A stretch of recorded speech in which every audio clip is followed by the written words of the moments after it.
Allahu Allahu Allahu Allah Allahu Allahu Allahu Allah.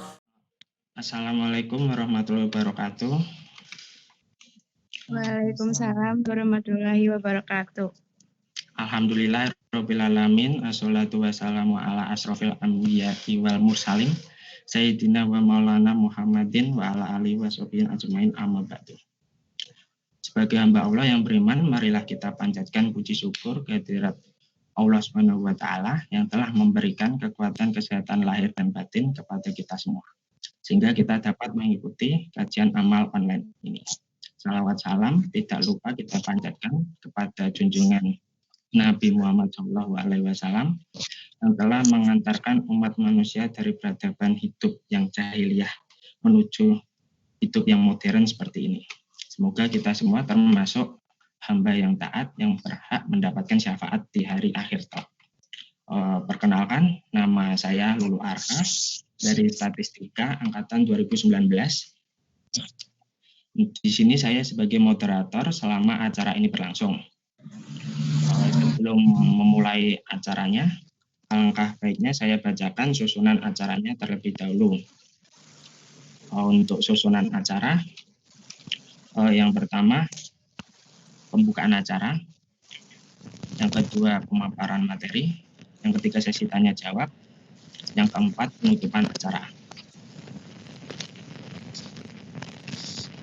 Oke, sebelum memulai acara kajian online ini, marilah kita membaca basmalah bersama-sama. Bismillahirrahmanirrahim.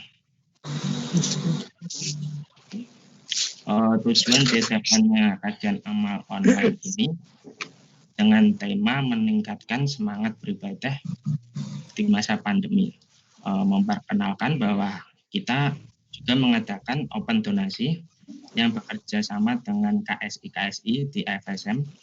Jadi buat teman-teman, mbak-mbak, mas-mas yang ingin mendonasikan sedikit rezekinya bisa melalui kami, yang dimana donasi ini nantinya akan disalurkan ke Yayasan Islam Nur Sunnah. Dengan kajian amal online ini diharapkan dalam keadaan pandemi setelah bulan Ramadan nanti kita masih bisa memiliki semangat ibadah dengan maksimal. Sebelum masuk ke pemaparan materi, saya akan memperlihatkan CV dari pemateri kita. Sebentar ya.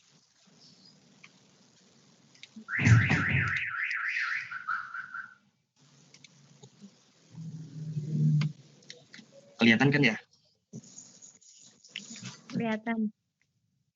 Oke, ini pemateri kita hari ini, Mas Robi Kholik, sarjana kedokteran.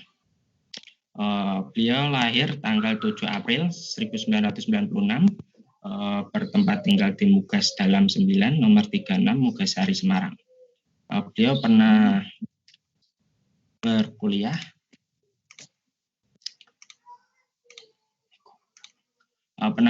di Fakultas Kedokteran UNDIP Semarang. Sekarang beliau di Clinical Program of Medicine UNDIP Semarang. Untuk pengalaman sendiri, pengalaman beliau sangat banyak. Salah satunya menjadi Staff of Medical Corps dari Masyarakat Relawan Indonesia Semarang. Beliau juga pernah menjadi Presiden BEM Fakultas Kedokteran UNDIP. Penghargaan, beliau pernah mendapatkan 8 peserta terbaik dari LKMMTM UNDIP. Beliau sekarang menjadi relawan, mengikuti relawan COVID-19 nasional dan nutrisi garda terdepan. Itu dia.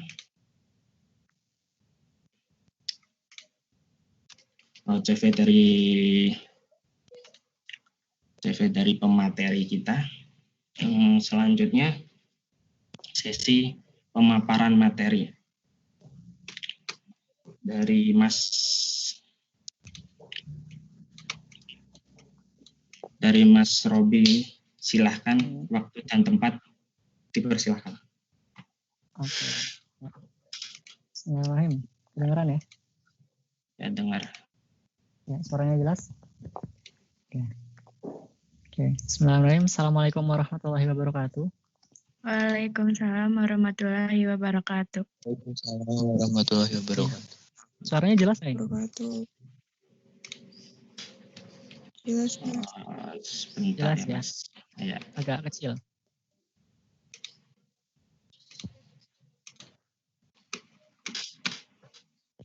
Oke, sambil nunggu ini ya, sambil nunggu materinya. Sebenarnya kalau misalnya tatap muka secara langsung gitu ya, biasanya saya minta biar nggak tegang-tegang banget gitu, biar rileks. Kan kita bahasannya juga nggak serius-serius banget. Jadi kalau misalnya mau diaktifin videonya monggo. Kalau misalnya audionya juga mau diaktifin monggo, asal nggak noise ya, asal nggak terlalu gemerbek, nggak masalah.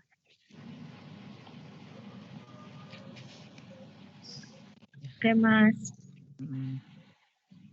Nah, udah ini ya, udah dibuka itu sedikit materi kita hari ini gitu ya. Bismillahirrahmanirrahim. Asyhadu alla ilaha illallah, asyhadu anna Muhammadan abduhu wa rasuluh. Wassalatu wassalamu ala asrofil anbiya'i wal mursalin wa ala alihi wa sahbihi ajmain. Ya, puji syukur kepada Allah Subhanahu wa taala karena berkat rahmatnya kita semua masih bisa dikasih kesempatan ya sampai ke penghujung Ramadan di tahun ini gitu ya. Masih bisa dikasih kesempatan buat macam-macam gitu, masih hidup, masih bisa ikut kajian gitu ya. Itu nikmat yang sangat luar biasa gitu. Salawat serta salam pada Rasulullah SAW. Nah, jadi ini kita santai aja ya, waktu kitanya sebenarnya nggak banyak, terus juga materinya juga nggak terlalu banyak, cuman ini review aja sambil refresh aja. Teman-teman ini dari angkatan 2019. Iya. Nah, jadi ini kan kita bedanya juga nggak terlalu jauh ya, mungkin ilmunya juga nggak beda-beda jauh, atau bahkan teman-teman tuh lebih berilmu gitu ya, yang lulusannya pesantren mungkin ada gitu, itu lebih berilmu. Jadi kita mungkin nanti sesi tanya jawabnya kita jadiin sesi diskusi aja gitu. Kalau misalnya ada yang nggak terjawab itu nggak apa-apa, nanti kita bisa cari tahu bareng-bareng. Nah, jadi di sini ini ya, itu bisa di slideshow aja nggak apa-apa, biar lebih gede kan. Udah belum, Mas? Udah masuk kan ya? Tapi belum di slideshow ya. Udah. Udah Udah ya. Belum, Mas. Coba diklik presentasi dulu.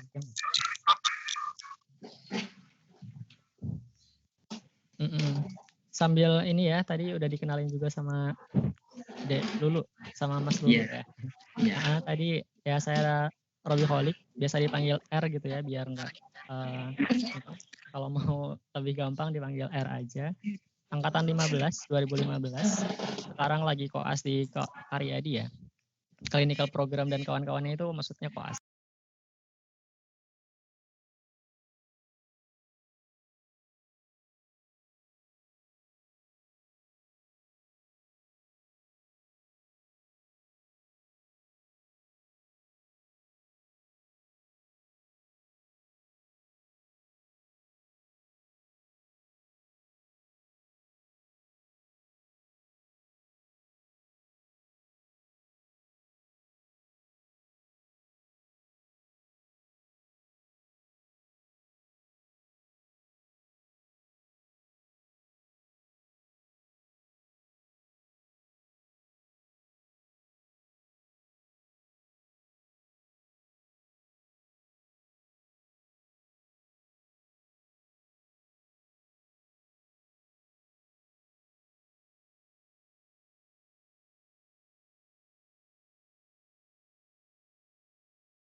Gimana bisa di ini di slideshow?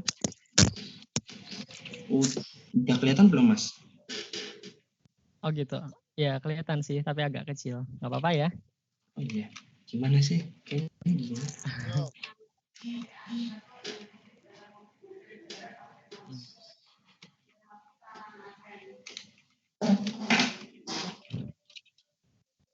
Oke, Mungkin sinyalnya, Mas. Maaf ya.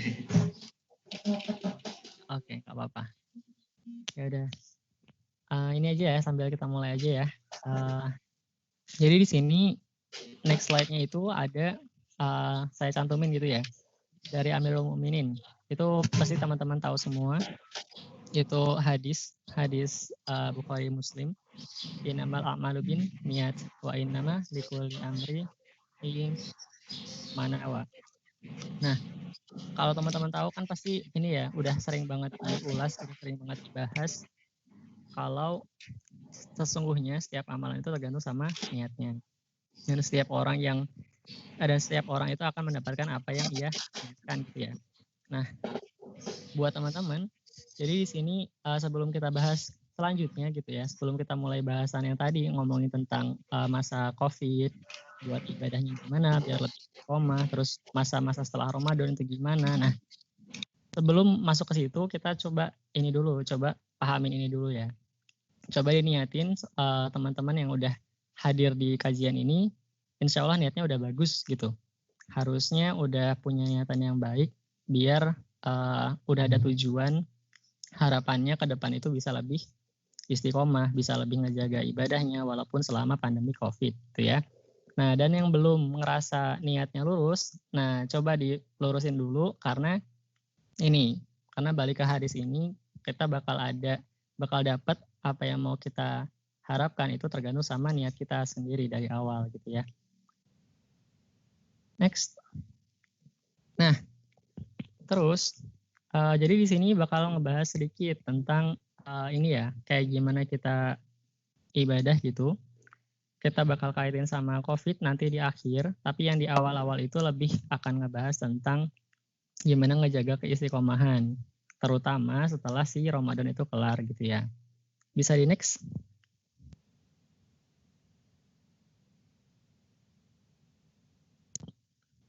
Halo. Nah, belum. Cek. Sebelum itu.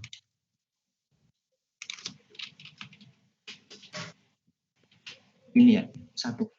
Ya, yang pertama. Nah,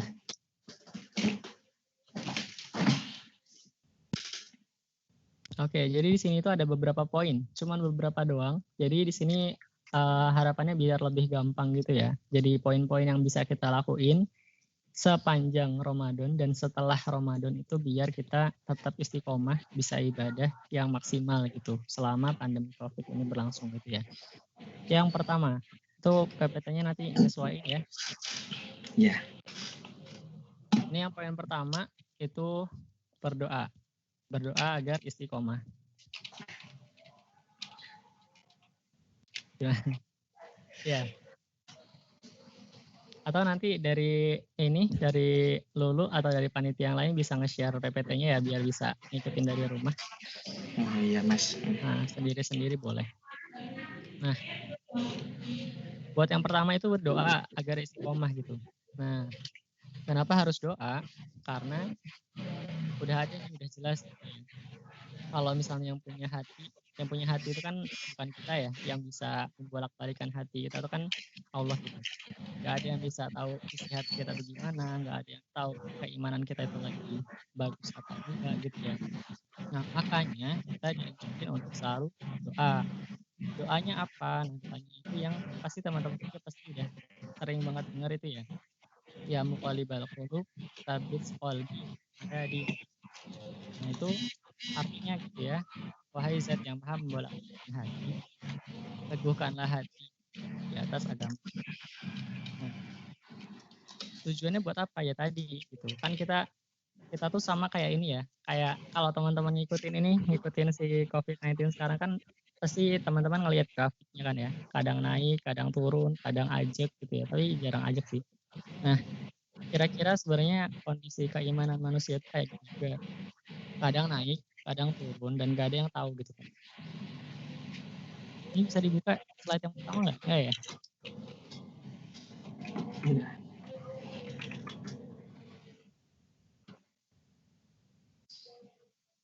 Oke, ya mungkin ada trouble di PPT-nya ya. Nah, itu tadi kita nggak tahu gimana, nggak tahu kondisi hati kita tuh lagi gimana. Nah, yang penting kita itu selalu doa biar imannya selalu naik, imannya selalu ada di garis atas. Nah, ketika nanti dia turun, kita juga doa biar dinaikin lagi.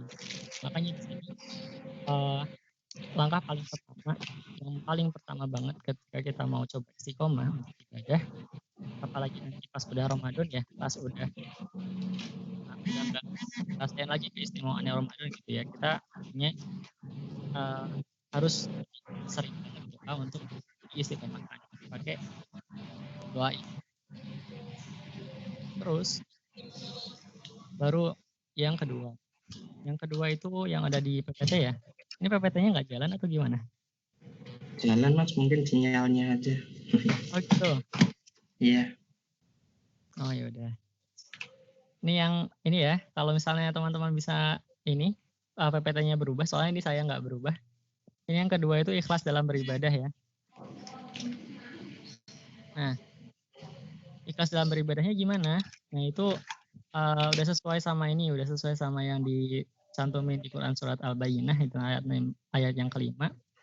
Mungkin teman-teman juga udah hafal gitu ya.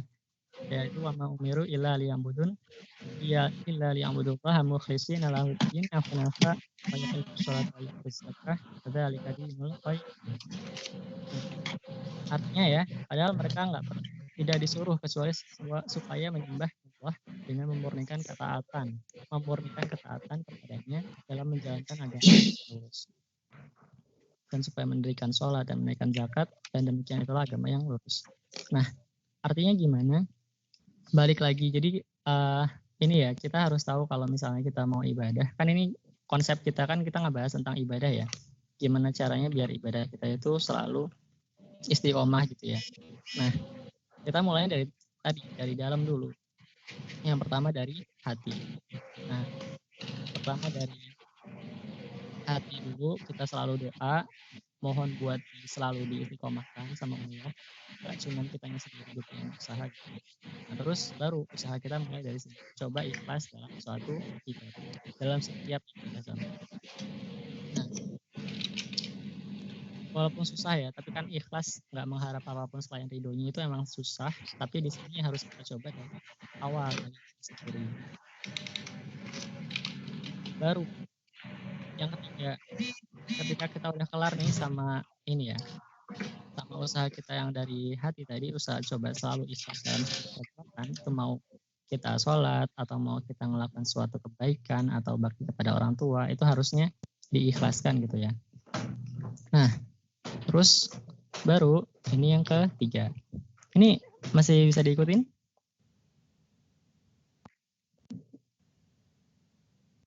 Cek. Masih, Mas. Masih ya? Cek. Oke. Ya, ya semoga trouble-nya cuman ini doang ya, cuman di saya doang ya. Nah, ini yang ketiga. Yang ketiga itu lakukan rutin walaupun sedikit. Rutin walau sedikit gitu ya. Nah, kenapa? Maksudnya apa? Itu kan udah, mungkin kalau teman-teman ngelihat PPT-nya itu udah saya cantumin gambar duit gitu. Nah, maksudnya apa? Jadi di sini sebenarnya ternyata ya, amalan yang paling dicintainya oleh Allah Ta'ala gitu ya, itu amalan yang continue walaupun jumlahnya sedikit. Jadi nggak dicantumin di situ kalau yang paling dicintai itu yang jumlahnya besar, tapi cuma sewaktu-waktu doang. Gitu enggak. Tapi di sini lebih ngasih tahu ke kita kalau yang lebih dicintai itu adalah yang sedikit tapi continue, atau di sini kita sering bilangnya istiqomah gitu. Nah, makanya di sini kenapa teman-teman dari panitia mungkin ya itu lebih menekankan ke poin yang istiqomah. gimana caranya biar istiqomah dalam ibadah gitu, gimana caranya biar tetap semangat waktu ibadah setelah Ramadan, waktu di sepanjang COVID-19. Nah itu ini karena memang ibadah yang istiqomah itu kunci, dia lebih disukai, lebih dicintai gitu daripada ibadah yang gede tapi dia cuma sekali gitu. Dan ini nggak bisa kita coba ngelihat sama teman-teman yang lain gitu. Misalnya kalau misalnya teman-teman yang lain itu bisa sekali infak itu langsung 100.000 sekali infak, terus kita pengen kayak gitu juga, terus akhirnya kita mending ngasih infak itu 100.000, terus minggu-minggu selanjutnya tuh enggak, karena kita mikirnya kita udah ngasih banyak gitu, ngasih harta banyak gitu ya sekali, terus selesainya tuh enggak. Padahal yang lebih utama itu ketika kita bisa ajak gitu, karena keistiqomahan yang di sini adalah gimana caranya kita menyisihkan gitu ya, menyisihkan harta. Kalau misalnya memang kebutuhan kita itu beda sama orang lain ya mungkin kita bisa menyisihkannya itu beda gitu. Tapi kalau kita misalnya bisa diniatkan, kita bisa ngasihnya itu 50.000 tapi dalam waktu yang panjang, lebih panjang, itu pasti jumlahnya akan jauh lebih banyak daripada yang cuman 200.000 sekali pakai terus nggak pernah ngasih lagi. Nah itu gitu. Terus ya itu juga nggak cuma sama infak yang yang tampak gitu dari secara jumlah, secara kuantitas gitu, tapi bisa juga sama amalan-amalan yang lain gitu ya. Kalau misalnya di sini kan ditulisnya rutin walau sedikit gitu. Kalau teman-teman yang merasa belum, mungkin ada teman-teman yang lain yang teman-teman lulusan pondok gitu bisa ngatamin Al-Quran dalam waktu cuma 15 hari, atau dia bisa punya hafalan yang dalam waktu sedikit atau bisa banyak gitu ya. Nah, kalau teman-teman masih mau mulai dari yang lebih kecil, mungkin kita mau masih belum pernah baca Quran, mulai dari yang sedikit-sedikit dulu, mulai dari kita nyisihin waktu. Misal ngeluangin waktu nih, misal habis sholat kita mulai baca-baca Quran, tapi kita ajak tapi kita terus lakuin sampai berhari-hari, sampai selanjutnya, terus berlanjut gitu, itu insya Allah lebih afdol gitu. Daripada kita sekali kita ngerasa nih ternyata aku udah jarang baca Quran, terus sekalinya baca tuh langsung 1 juz tapi nggak berlanjut lagi. Nah itu kalau bisa tetap berlanjut, itu karena itu lebih disukai. Terus nah itu udah ya. Sekarang yang keempat ya. Yang keempat itu rajin muhasabah. Nah kalau rajin muhasabah ini tahu semuanya tahu sendiri ya muhasabah itu maksudnya gimana, itu udah disampaikan juga sama gambarnya. Jadi di sini kita penting untuk tahu kondisi rohaniah kita gitu, sama kondisi diri kita sendiri itu gimana sekarang. Nah di sini ada ada cuplikan gitu dari Quran surat Al-Hasr ayat ke-18. Hai orang-orang yang beriman, bertakwalah kepada Allah dan hendaklah setiap diri memperhatikan apa yang telah diperbuatnya untuk hari esok atau akhirat. Dan bertakwalah kepada Allah, sesungguhnya Allah maha mengetahui apa yang kamu kerjakan. Nah, poinnya apa? Jadi di sini setelah nih ya, kita udah coba doa biar diistiqomahin hatinya, biar selalu dikasih jalan sama Allah buat istiqomah. Kita juga dari kitanya sendiri itu udah usaha ikhtiar gitu buat ikhlas dalam setiap perbuatan. Coba dari kecil-kecil, coba dari yang sederhana sampai nanti istiqomah terus-terusan, baru nanti ditambah-tambah lagi. Nah, kita juga harus tahu untuk muhasabah gitu. Poinnya adalah ketika kita udah tahu muhasabah ya, kita udah tahu kemarin itu kita punya dosa apa, kita ada kekurangan apa, nah itu kita bisa tobat.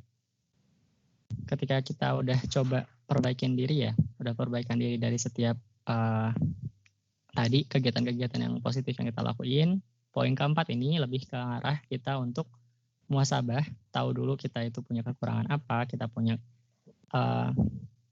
dosa apa yang udah pernah kita lakuin, terus akhirnya kita bisa, kalau misalnya itu dosanya ke orang lain ya itu bisa minta maaf, atau untuk dosa-dosa yang sebelumnya udah dilakuin itu kita bisa bertobat. Nah, terus poin yang kelima. Poin yang kelima itu pilih teman yang baik. Nah, kenapa pilih teman yang baik? Karena di sini teman-teman, kalau teman-teman ini ya pasti pernah diceritain sama siapa gitu mungkin waktu kajian atau waktu TR. Ini udah pada TR belum ya? Udah. Nah, itu Udah, pasti ada. Ya, udah ya. Nah, itu ada poin tentang pilih teman yang baik. Sebenarnya kita boleh nggak sih buat pilih-pilih teman? Boleh, bahkan harus gitu. Jadi di sini direview aja. Kalau di situ ada hadis riwayat Bukhari gitu ya. Seseorang yang duduk atau berteman dengan orang soleh dan orang yang jelek itu bagaikan berteman dengan pemilik minyak wangi dan pandai besi. Pemilik minyak wangi nggak akan merugikanmu. Engkau bisa beli minyak wanginya atau minimal engkau dapat baunya. Bau minyak wangi itu pasti wangi lah ya, pasti harum gitu, pasti enak. Nah, adapun berteman dengan pandai besi, jika engkau menempati badan atau pakaian yang hangus terbakar, minimal banget engkau dapat baunya yang gak enak. Jadi di sini tuh kelihatan gitu perbandingannya gitu ya. Intinya adalah memang dari udah banyak yang udah bilang kalau misalnya pertemanan atau lingkar pertemanan kita itu bakal mempengaruhi ya secara langsung dan tidak langsung untuk perilaku, sikap kita kepada orang lain gitu. Dan itu bakal berlanjut terus kalau misalnya kita nggak bisa milih teman. Nah, kalau yang di sini dicontohinnya itu pemilik minyak wangi sama pandai besi. Di situ dicontohinnya ada kalau misalnya kita ke minyak wangi, kita bisa dapat manfaat yang banyak. Kalau misalnya di situ bisa kita beli, jadi kita terus wangi. Atau minimal kita dapat baunya walaupun kita nggak beli. Gitu. Maksudnya di sini ada kan itu ada manfaatnya ya. Nah, kita cuman temenan aja itu kita dapat wanginya gitu, nggak perlu beli. Nah, kalau misalnya yang pas pandai besi juga, itu kita juga bisa aja kalau seburuk-buruknya itu kita bisa pakaiannya kebakar, bisa jadi hangus. Atau kita punya badan kita sendiri yang hangus, atau minimal banget itu kita dapat baunya. Gitu. Jadi kita nggak ngapa-ngapain aja itu kita dapat baunya. Gitu. Nah, itu juga contohnya kalau misalnya kita punya teman yang bisa ngarahin buat kebaikan, sama teman-teman yang mungkin bakal ngarahin yang buat hal-hal yang maksiat atau yang kurang bermanfaat gitu ya, pasti beda. Coba bayangin aja kalau misalnya kita lagi kumpul sama orang-orang yang memang istiqomah buat sholat di masjid gitu ya, buat yang Ikhwan gitu ya misalnya. Nah terus lagi azan, tiba-tiba lagi azan. Ini kalau misalnya nggak COVID ya. Nah tiba-tiba lagi azan. Kalau misalnya orang-orangnya itu adalah orang-orang yang memang sering buat masjid, ya pasti ini dong, pasti diajak dong. Gak mungkin kan kita lagi kayak cuman berberapa gitu, berteman, terus dia mau caw ke masjid itu kan nggak diajak kan nggak mungkin. Mungkin awal-awalnya tuh kayak nggak enak gitu kan, tapi lama-lama pasti bakal kebiasaan. Nah itu kebiasaan-kebiasaan yang muncul kayak gitu adalah fungsi dari teman yang baik gitu. Beda sama kalau misalnya yang cowok-cowok juga mungkin ikhwan gitu kan, kalau misalnya lagi asik mabar mungkin ya, main bareng, main game online gitu, terus azan. Nah, ya kan biasanya susah diganggu tuh ya. Nah, ini pengaruh temen nih. Kalau misalnya cuman dia sendiri yang kekeh pengen nge-live, pengen out cuma buat sholat, tapi temannya itu pengen ada di situ tetap stay buat nge-game, kan bakal kepengaruh juga ya. Udahlah nanti aja, toh bisa sholatnya bareng sama aku gitu misalnya kan. Padahal kan ada keutamaan buat sholat tepat waktu. Nah itu. Jadi sebenarnya gampang dan itu bukan gampang ininya, tapi gampang contohnya gitu. Maksudnya terjadi setiap hari. Jadi poin yang ini itu memang benar. Kalau misalnya dibilang kita harus pilih teman, iya jawabnya iya harus pilih teman. Terus, nah, oke. Sampai di sini udah bisa bisa diikutin ya. Nah, oke. Jadi, ya ini di-review aja lagi sebelum kita masuk ke yang ini, ke yang COVID ya. Karena itu poinnya cuma untuk ini aja, cuma buat cerita-cerita aja gitu ya. Nah, Jadi kalau misalnya di sini kita ngebahas tentang poin-poin gimana caranya biar kita bisa istiqomah gitu ya, biar sama-sama usaha. Kan di sini yang usaha nggak teman-teman aja ya, saya juga lagi usaha gitu biar istiqomah terus. Nah, poinnya adalah pahami dulu kalau di sini yang punya hati, yang punya kita, yang punya segala macamnya itu kan Allah ya, yang punya segala kuasa kan beliau gitu. Nah, jadi di sini poin pertama kita adalah doa gitu. Sering-sering doa biar selalu diluruskan, terus selalu dikasih jalan yang lurus, yang memang beliau ridhoi gitu ya. Nah, terus biar hatinya tuh nggak terombang-ambing gitu ya. Kalau memang udah punya tahu ini hal yang baik, ini hal yang benar, ya kita tergerak gitu untuk gerak ke situ. Jangan terombang-ambing. Aduh, aku nggak aku nggak pengen, atau aku ombang-ambing pengen ke arah yang lain gitu-gitu. Nah, makanya di situ banyak-banyak doa dari pertama.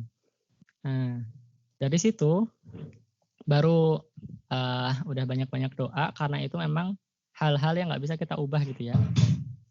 Terus baru hal-hal yang bisa kita ikhtiarin. Pertama, coba ikhlas dalam ibadah. Gimana caranya? Nah, ini juga kita lagi belajar. Saya juga lagi belajar. Gimana caranya biar ikhlas dalam ibadah? Kita harus tahu dulu gimana caranya ibadah itu bisa benar, bisa diterima gitu ya.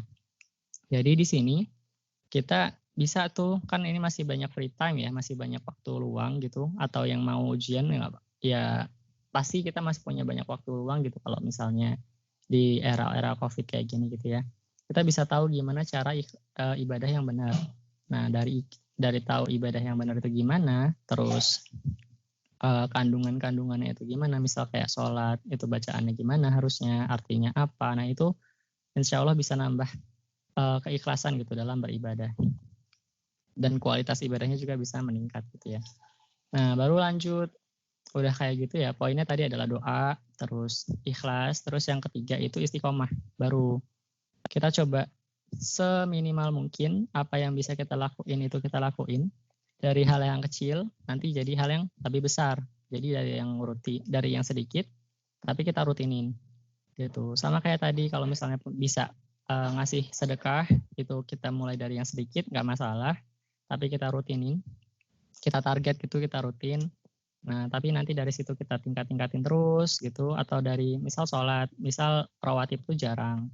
Nah, itu kita coba di ini dulu. Kan ini masih COVID gini, ini ya waktunya kan panjang ya. Nah, kalau misalnya sholatnya juga sholat di rumah gitu. Nah, buat rawatib sebenarnya waktunya banyak banget. Nah, kalau misalnya memang dari dulunya itu jarang banget rawatib, ya nggak, ini targetnya dari kecil-kecil dulu aja. Jadi jangan langsung sampai sekian rakaat itu nggak apa-apa sih. Tapi coba misalnya seminimal mungkin aku sholat rawatib pada maghrib deh gitu.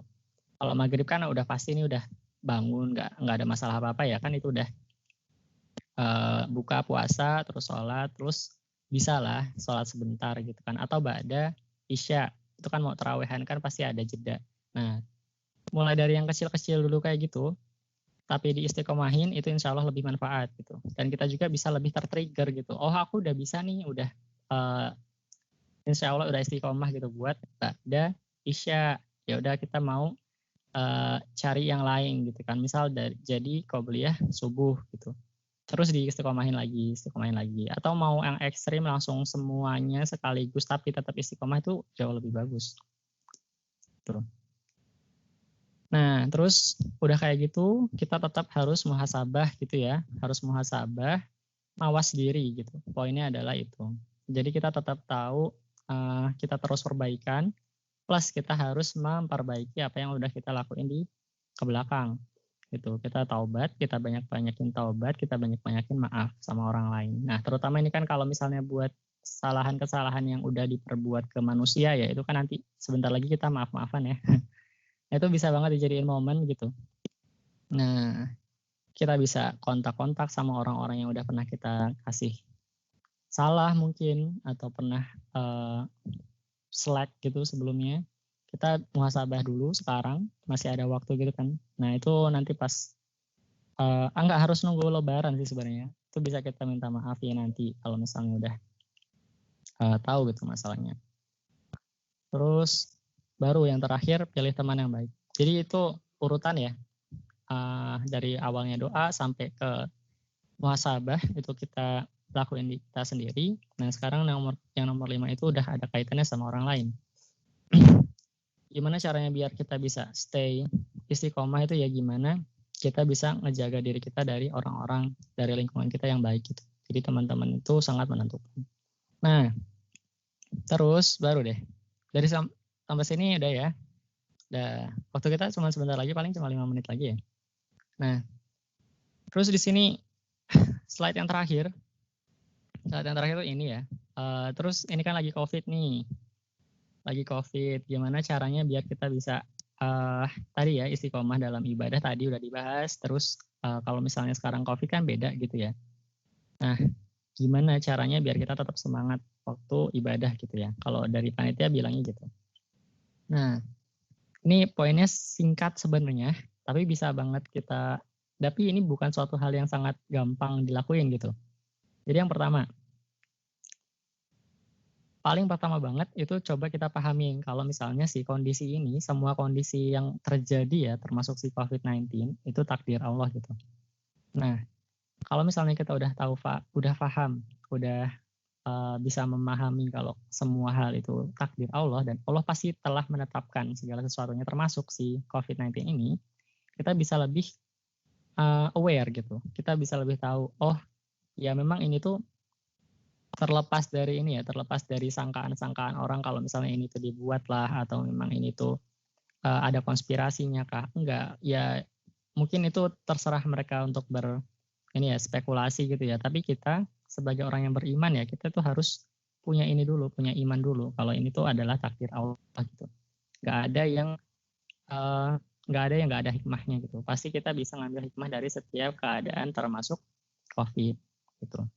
Nah, tapi walaupun kita udah tahu kalau misalnya si COVID ini adalah takdir Allah, kita juga harus tetap wajib dituntut juga untuk usaha untuk mencegah sama menghindari si COVID ini. Jadi jangan sampai nih ya, kayak misalnya yang pas kemarin-kemarin itu kan sempat viral gitu ya. Kalau buat apa takut, kan takutnya sama Allah aja gitu. Nah itu pemahaman yang keliru sebenarnya. Kalau di sini kan, kalau teman-teman udah pernah nge-search gitu kan ya, dulu juga pernah ada wabah yang sama gitu, bukan sama ya, maksudnya wabah yang serupa gitu ya, sama-sama contagious, sama-sama menular, sangat menular, sama-sama infeksius.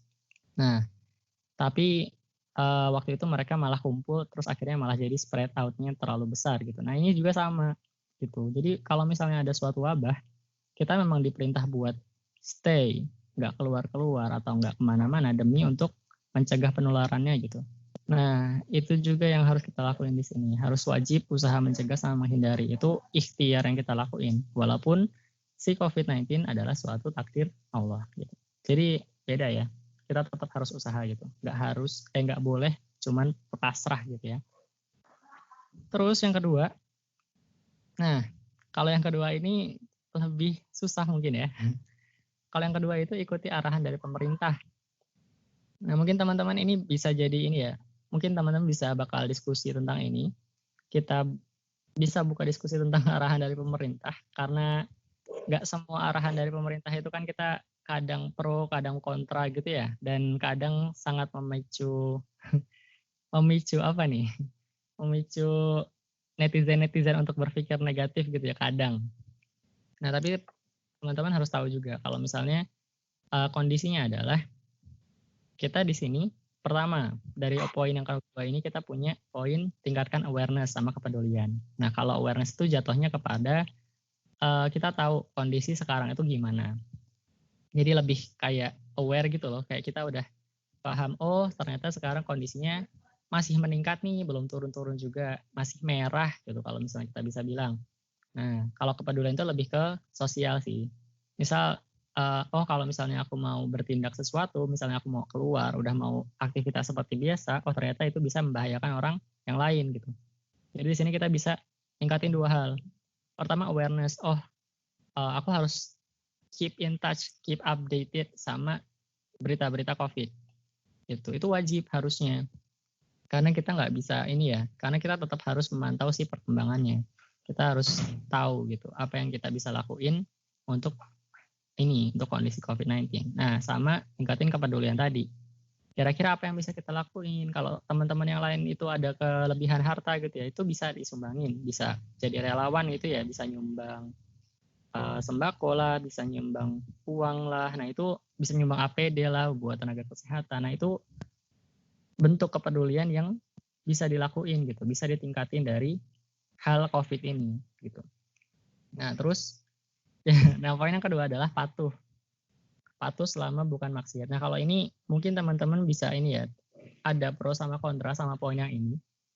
Cuman kalau dari saya pribadi, selama anjuran dari pemerintah atau selama kebijakan dari pemerintah itu bukan ke arah yang maksiat, bukan ke arah yang memang mutlak dari Islam itu terlarang gitu ya. Nah, itu kita punya kewajiban buat mengikuti arahan dari pemimpin, termasuk pemerintah, mau itu pemerintah pusat, mau itu pemerintah daerah gitu ya.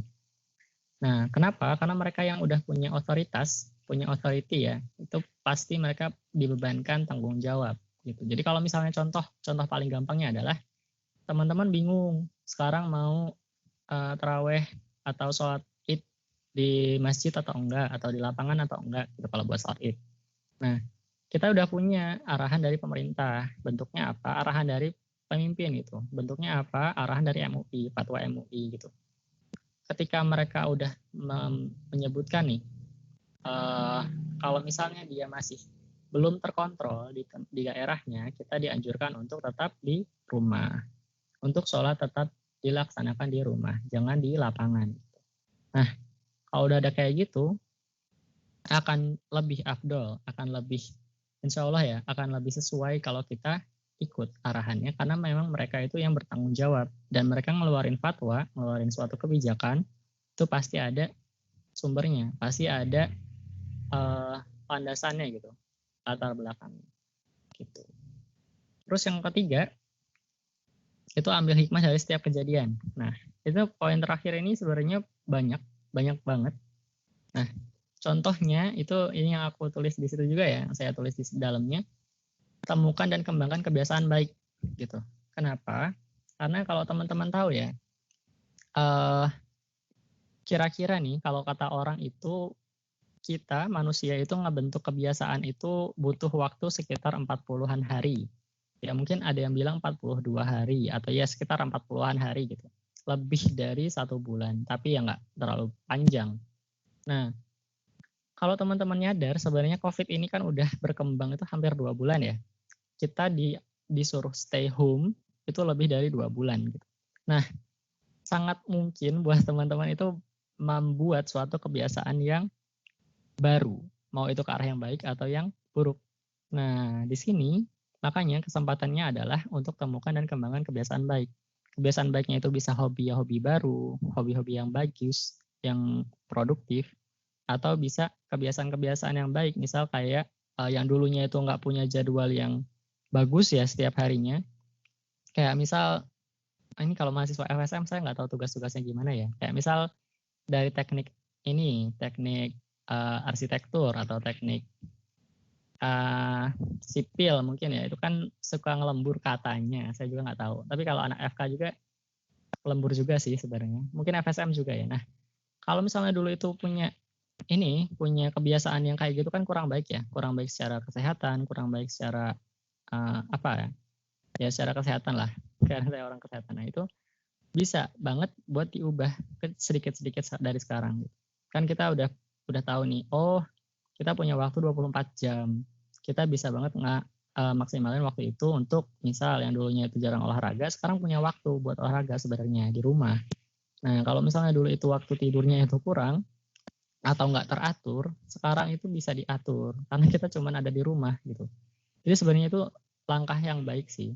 Ini adalah bukan langkah, ini kesempatan yang baik gitu. Kesempatan yang baik buat kita itu ngatur diri kita sendiri dan kita bisa tahu, oh potensi kita yang bisa dikembangin yang lain selain apa yang udah kita lakuin selama sekian tahun sampai sekarang itu apa. Kalau misalnya dulu nggak pernah punya kesempatan buat ngelakuin hobi, misal hobinya itu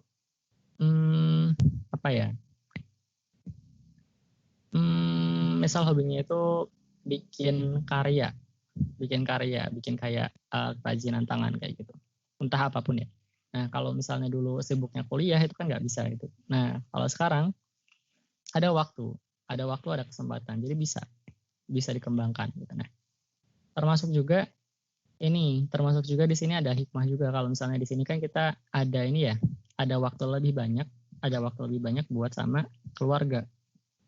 Terlepas dari kita pulang atau enggak, mungkin teman-teman ada yang bisa ketemu orang tua, ada yang enggak, atau memang ada yang orang tuanya sudah udah enggak di sini lagi ya, itu enggak masalah gitu. Tapi di sini kita punya waktu yang banyak untuk interaksi gitu. Entah itu interaksinya secara langsung, secara nggak langsung, misal lewat video call atau cara yang lain gitu, atau bahkan lewat doa.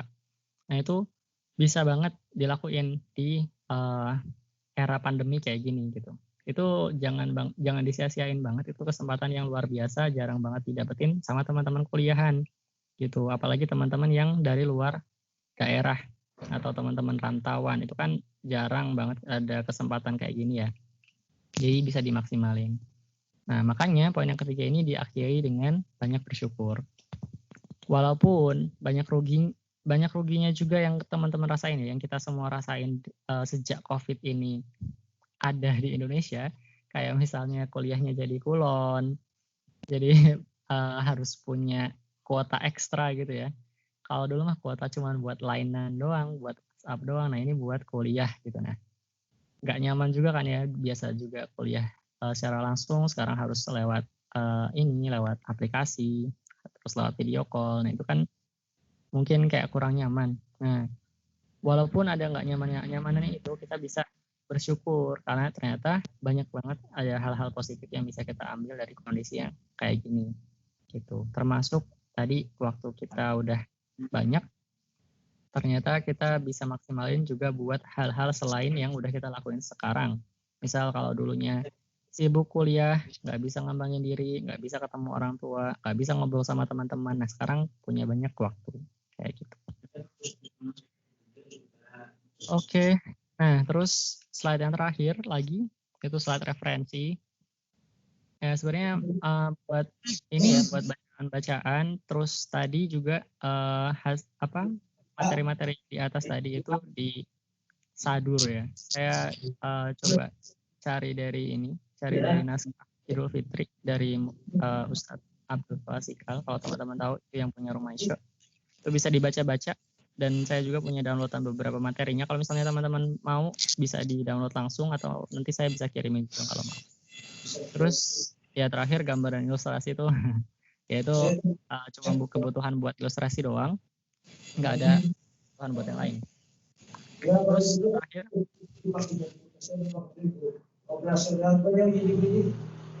oke.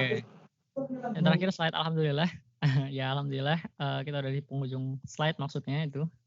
Nah cuman di situ ada poinnya, itu cuman ini doang, bukan ayat, bukan apa, tapi itu cuman apa yang saya pengen sampaikan ke teman-teman gitu. People will only see what we achieve now, bisa. Tapi never be able to see what's coming on ahead. Jadi kayak ya pasti teman-teman tahu semua artinya apa ya, tapi intinya adalah nggak ada yang bisa tahu seberapa besar kita usaha gitu ya. Kalau kaitannya sama ini juga bisa, karena nggak ada orang tahu bisa segimana besar usaha kita buat istiqomah gitu ya.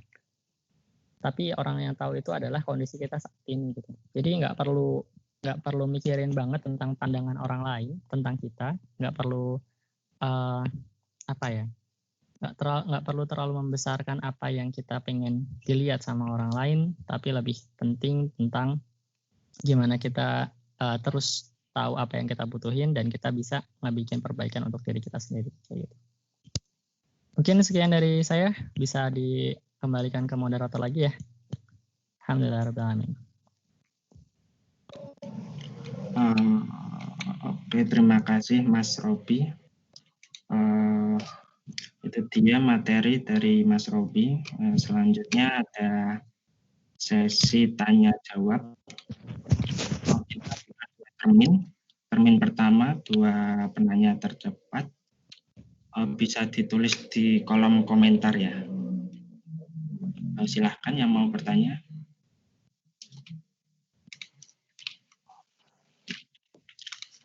Nidia. Ada yang bertanya, saya bacakan ya. Dari Nurina Salma Alfia. Mas ingin bertanya. Ya. Cara buat ngingetin yang baik orang-orang yang kurang aware sama COVID gimana ya?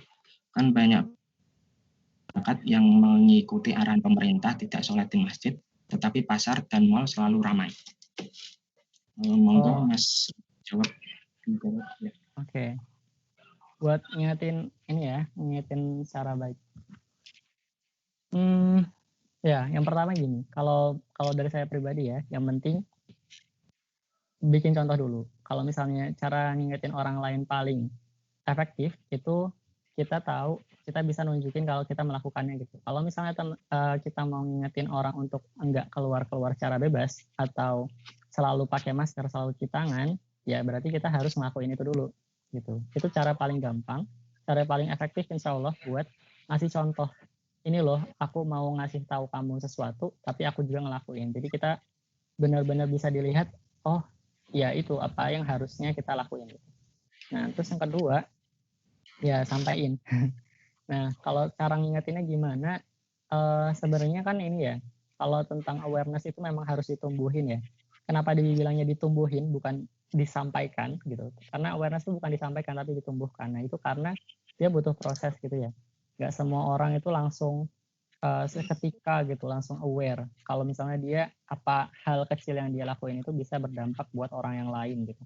Nah, makanya di sini coba pelan-pelan, nggak semua orang itu penerimaannya baik, jadi coba disampaikan dengan cara yang baik gitu. Insya Allah penerimaannya juga baik. Kalau misalnya nggak bisa juga ya tahapan paling akhir itu didoain gitu. Jadi kalau misalnya emang udah sering banget dikasih tahu, nggak aware atau sampai orang tua sendiri misalnya ya, itu paling sering kan kayak misalnya orang tua udah dikasih edukasi kayak gitu susah, nah itu mungkin aja. Nah itu paling ending kalau misalnya udah nggak bisa diapa-apain ya udah kita doain aja kan tadi ya. Yang bolak-balikan hati itu kan bukan kita, mau kita bisa ngasih persuade yang bagus, persuasi yang udah bagus banget, itu kalau misalnya memang hatinya nggak tergerak itu gimana, berarti kita harus doa biar hatinya digerakkan.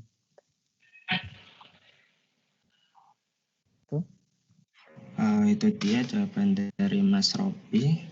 Pertanyaan berikutnya dari Ali Mahmudan. Assalamualaikum Kak, saya ingin bertanya. Yang pertama, jika meninggalkan teman yang berbuat buruk atau salah dengan maksud menghindari tertular sifat buruknya, gimana Mas? Padahal kan kita diperintah untuk mengajak ke hal yang baik atau benar. Lalu yang kedua, bagaimana sih Mas cara menghilangkan rasa mengeluh karena banyak tugas, mengingat karena semua serba online, jadi hampir setiap mata kuliah bisa dikatakan hampir ada tugas pada setiap pertemuan. Oke. Ya. Ya, pertanyaannya semuanya bagus ya. Kayak yang tadi juga bagus ya. Itu sangat-sangat relatable gitu sama yang sekarang. Jadi untuk yang pertama dari Ali ya. Nah, kalau gimana caranya gimana nih kalau misalnya kita harus menghindar dari sesuatu dari seorang teman ya. Yang sebenarnya notabene-nya itu kita harusnya bisa mengingatkan gitu ya. Nah, kalau ini saya lupa bentar. Ada ini ya. Sebenarnya ada hadisnya, teman-teman. Bentar ya. Intinya adalah di sini tuh kita punya kaidah. Kalau misalnya kita itu bisa ini ada dua hal, ada menjauhkan diri dari maksiat atau dari hal yang buruk, sama mendekatkan diri sama kebaikan atau melakukan kebaikan, kita itu lebih dianjurkan untuk yang mana dulu? Yang pertama, kita menghindarkan diri dari kemudorotan gitu. Nah, mana ya?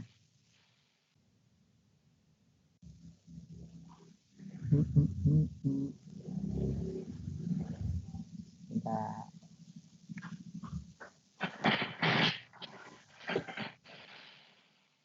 Ya, itu.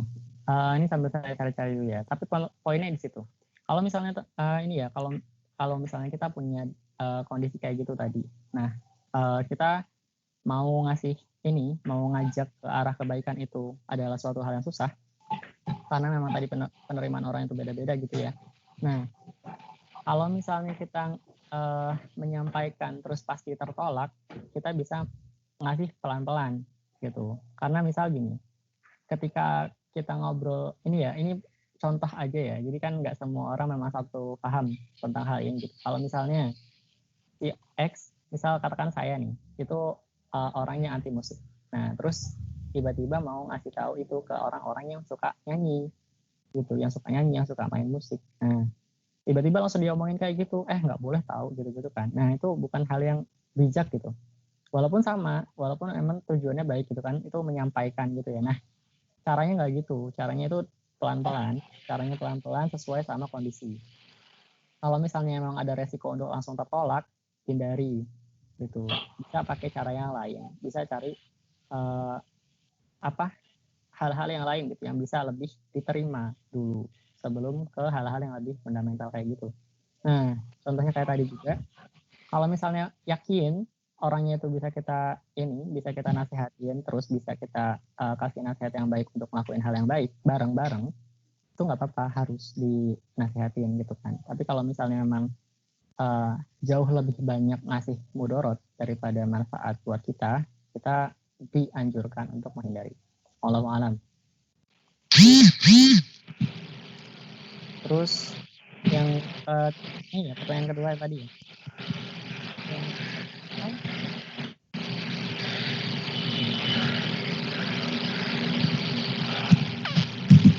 Yang tugas. Nah, kalau mengeluh gimana ya? Kalau misalnya banyak tugas terus mengeluh, gimana caranya biar nggak mengeluh? Ya tadi ikhlas. Ini susah sebenarnya. Kayak saya juga pasti kalau misalnya ada banyak tugas dalam satu waktu itu kan kayak manusiawi gitu ya, pengen ngeluh gitu. Tapi intinya ingat aja kalau misalnya ngeluh itu kan nggak akan menyelesaikan si tugas-tugasnya gitu. Kalau misalnya kita ngeluh kan tugasnya nggak kelar. Nah, ya sebisa mungkin gitu kita tahu kalau oh ya udah kalau misalnya kayak gini kan memang tujuannya kita kan nggak tahu ya kalau misalnya dikasih kesempatan di rumah tuh kita belajar atau enggak gitu kan. Jadi ya kita hargai gitu dari dosennya, mengharapkan gitu kalau dengan dikasih tugas kan kita jadi lebih belajar kayak gitu. Toh harapannya kita dengan adanya di rumah itu kan lulusannya tuh nggak jadi lebih jelek daripada kalau misalnya kita kuliah langsung kayak gitu kan. Jadi mikirnya ke arah situ aja sambil ikhlas. Coba belajar ikhlas, saya juga belajar kalau buat kayak gituan ya. Gitu. Mungkin kayak gitu.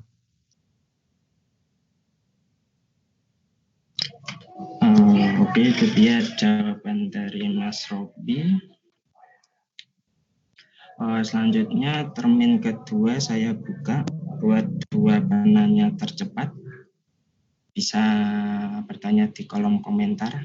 Monggo yang mau.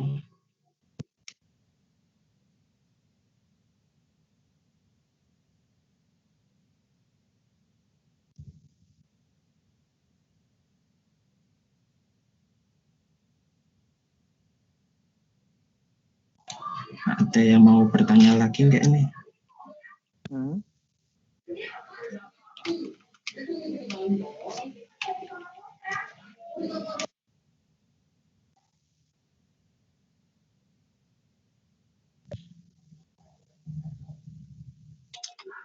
Kayaknya udah nggak ada yang mau bertanya lagi, Mas. Oh ya. Jadi mungkin itu dia materi dari Mas Robi. Demikianlah saya tutup. Demikianlah kajian amal online saat ini. Semoga dapat bermanfaat bagi kita semua. Dan kita dapat mengaplikasikannya dalam kehidupan sehari-hari. Saya Lulu Arka sebagai moderator, kurang lebihnya mohon dimaafkan. Yang benar datangnya hanya dari Allah Subhanahu wa Ta'ala, dan yang salah, khilaf, keliru datangnya dari saya pribadi. Terima kasih. Terima kasih yang sudah menyempatkan waktunya untuk mengikuti kajian amal online ini. Saya akhiri. Wabillahi taufiq wal hidayah. Wassalamualaikum warahmatullahi wabarakatuh. Waalaikumsalam warahmatullahi wabarakatuh. Terima kasih, Mas. Ya, Makasih sama-sama. Mas, makasih Lulu.